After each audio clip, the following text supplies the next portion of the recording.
தருமபுரி மாவட்டம் நலம்பள்ளி அருகே 45 லட்சம் மதிப்பில் புதிய கட்டிடப் பணிகளுக்கான பூமி பூஜையை நாடாளுமன்ற உறுப்பினரான வழக்கறிஞர் மணி தொடங்கி வைத்தார். சிவாடி ஊராட்சியில் நீண்ட நாட்களாக ஊராட்சி மன்ற அலுவலக கட்டிடம் மற்றும் நியாய விலைக் கடைக்கு புதிய கட்டிடங்கள் தேவை என அப்பகுதி மக்கள் நாடாளுமன்ற உறுப்பினரிடம் கோரிக்கை விடுத்தனர்.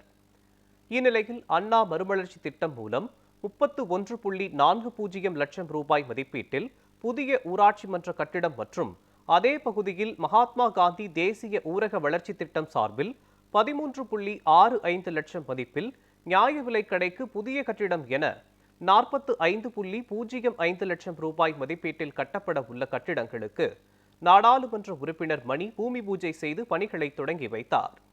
தொடர்ந்து அப்பகுதி பொதுமக்களிடம் கோரிக்கை மனுக்களை பெற்றுக்கொண்ட நாடாளுமன்ற உறுப்பினர் மணி பொதுமக்களுக்கு இனிப்புகளை வழங்கினார்.